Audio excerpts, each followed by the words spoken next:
of trying to get people to get back into the office after the pandemic. A lot of companies played hardball, right? The message was clear. If workers didn't return to their previous working practices, well, there was going to be some consequences, right? So at Facebook and Google, that meant maybe potential pay cuts. Some firms went the other way, though, and acquiesced in order to secure top talent. It was hard to get back then. That was 3 years ago.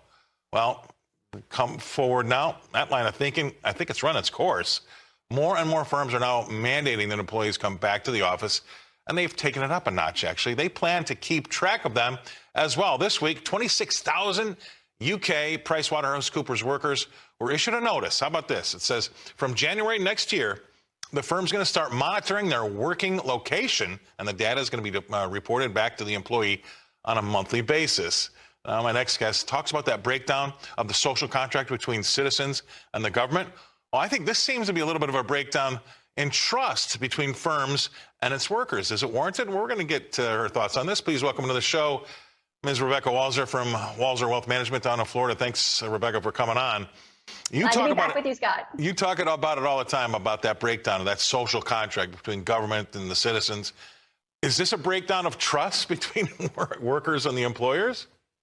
Absolutely. I mean, I think a lot of people thought that the pandemic was federal government shutdown globally, worldwide. Countries said, hey, we're shutting down and keep people home unless it's an essential business or an essential worker. Remember those terminologies? I hate to even bring them up. But, so people were really used to the government kind of stepping in, and companies, like you said, the irony was that was a really tight labor market at that time because people had laid people off kind of preeminently for coronavirus and then had a really hard time getting them to come back. So that's why we've seen employers go so slow on the layoffs, even though probably recession-wise they're warranted. But this is really, like you said, a breakdown because once the government starts getting involved and saying, shut your business down, now businesses have employees that think, oh, I'm just going to stay at home or work remotely forever or have some kind of hybrid schedule or work wherever I want.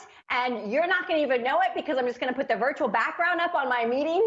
Right. No one's going to know where I am. Right. So now you've got employers taking these steps where they're actually GPS tracking where you are located. I mean, obviously through your laptop or your work cell phone or something, but there's also employers, Scott, that are tracking keystrokes now. There's apps that are coming out that say, okay, we'll fake it for you. So this is really getting Orwellian Big Brother 1984. Like, you soon enough, you'll be literally filmed 24/7 while you're literally at your desk working or your computer working, wherever your desk is.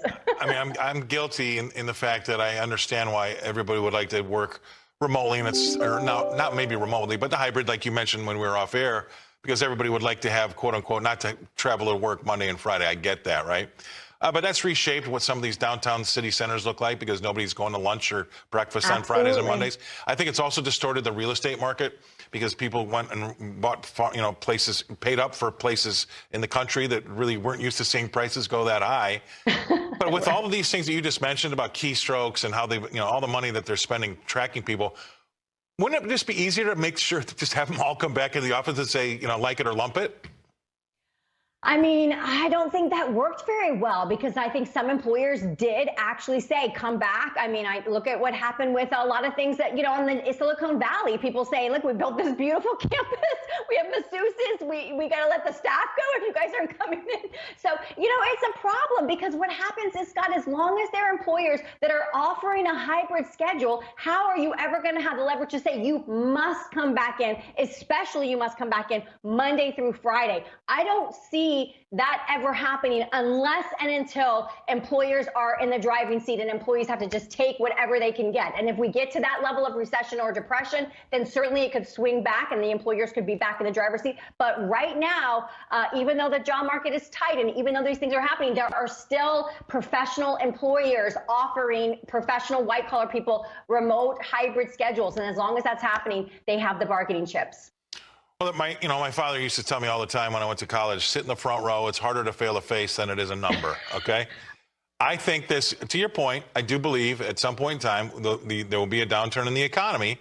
Yeah. And when it comes time to get rid of people, they're going to get rid of people they never see or never met. And that's going to be the easiest cut. So when I'm asked by my nieces and my nephews or my friends, I have friends that have got kids, they'll call me and ask me, what should I do? I don't have to come in Monday or Friday. I'm like, you go in every day. every single Wow. day, because it will make a difference at some point in time. But so far, the employees have been in the catbird seat and they've had their way. But it won't be like that forever. But you don't want to get in the mindset to think it's going to be that way. So that would be my advice to these kids is, hey, plus going in, if you're the only person there on Monday and Friday, it's going to make you look even better too, right? So yeah, that's huge. That's one of the things because I'm not buying into this, because I do know, anecdotally, I know people that have been able to swing 2 jobs, some of them 3 jobs, for 3 different employers remotely working without any of those other employers knowing. And I think that's a little disingenuous too. I think that's why the trust problem is there, and that's why they want to know what's going on. You got about 20 seconds. Yeah, I think all of that. And I really also worry about the economic downturn of our urban cities being blighted, because there's not that 5-day-a-week anymore activity. And that makes a huge impact. So all of this is going to come back to roost for us, and we're going to figure out what happens. Yeah. The loop in Chicago, the famous business loop in Chicago, it's really on its knees because everybody's gone Mondays and Fridays. All right. You've been awesome to have on. I missed you the last few Mondays. Thank you very much. Me too. Rebecca Walser, can't wait to see you again next Monday. All right.